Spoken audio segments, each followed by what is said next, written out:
Hi everyone, how are you? Welcome to my YouTube channel. আমরা আমাদের Android ফোনগুলোতে imo apps install করে থাকি এবং আমাদের প্রয়োজনীয় কাজে ব্যবহার করে থাকি। ইমো অ্যাপস অনেক সময় যে অ্যাপসের উপরে যখন ক্লিক করবেন তখন দেখা যাচ্ছে এটি ওপেন হয় না, এটি নট ওয়ার্কিং লেখা থাকে বা নট সাপোর্টেড লেখা থাকে। এ ধরনের সমস্যা যদি কেউ ফেস করে থাকেন, কীভাবে এটি সলভ করবেন আজকের ভিডিওতে সেটি দেখিয়ে দেবো।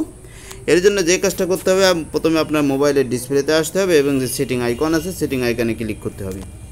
সেটিং আইকনে ক্লিক করার পরে আপনার মোবাইলের সামনে এরকম একটা ইন্টারফেস শো করবে। এখান থেকে স্ক্রল ডাউন করবেন এবং নিচের দিকে আসবেন। নিচের দিকে আসার পরে আপনি অ্যাপস একটি অপশন পাবেন। অ্যাপসে ক্লিক করার পরে ডাইরেক্টলি অ্যাপসের ভিতরে নিয়ে যাওয়ার সম্ভাবনা বেশি থাকবে এবং অনেক মোবাইলে আমার মতো যে ইন্টারফেস, এমন ইন্টারফেস সামনে শো করবে। ম্যানেজ অ্যাপসে ক্লিক করবেন। ম্যানেজ অ্যাপসে ক্লিক করার পরে আপনার সমস্ত অ্যাপস এখানে শো করবে, এই জন্য কিছুটা সময় নেবে ওপেন হতে। আপনি এখান থেকে ম্যানুয়ালভাবে খুঁজতে পারেন যে ইমো অ্যাপস কোথায় আছে, এভাবে আপনি সার্চ দিয়ে খুঁজে বের করতে পারেন।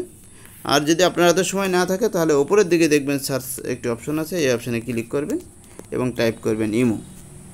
দু একটি ওয়ার্ড টাইপ করার সঙ্গে সঙ্গে উপরের দিকে ইমো অ্যাপ শো করবে এবং আপনি সেখানে ক্লিক করে দেবেন। ক্লিক করার পরে অ্যাপস পারমিশনের নিচের দিকে একটি অপশন পাবেন যে ক্লিয়ার ডাটা, এই ক্লিয়ার ডাটা অপশানে ক্লিক করবেন। এই অপশানে ক্লিক করার পরে ক্লিয়ার ওয়াল ডাটা একটি অপশন আছে, এই অপশানে ক্লিক করবেন। তারপরে আপনি নিচের দিকে ওকে দিতে বলবে, এটি ওকে দিবেন। যেহেতু এই সমস্যা আমার নাই, আমি ওকে দিলাম না। আপনাদের যাদের এই সমস্যা আছে এটি ওকে দেবেন। ওকে দেওয়ার পরে ডাইরেক্টলি আপনারা মোবাইলের ডিসপ্লেতে চলে আসবেন। মোবাইলের ডিসপ্লেতে আসার পরে আপনি দেখতে পাবেন যে প্লে স্টোর, এই প্লে স্টোরে ক্লিক করবেন। প্লে স্টোরে ক্লিক করার পরে আপনি উপরের দিকে একটি সার্চ অপশন পেয়ে যাবেন। এই সার্চ অপশানে ক্লিক করে আপনি টাইপ করবেন ইমো। ইমো টাইপ করার পরে আপনাকে সার্চ করতে হবে। সার্চ করার পরে আপনার কাঙ্ক্ষিত যে ইমো আইকন আছে, আইকনটি উপরের দিকে শো করবে।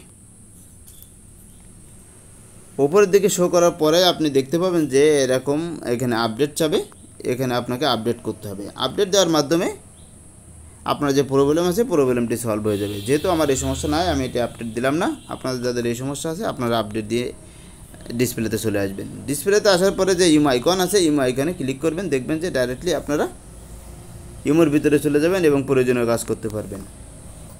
থ্যাংক ইউ অল, আল্লাহ হাফেজ।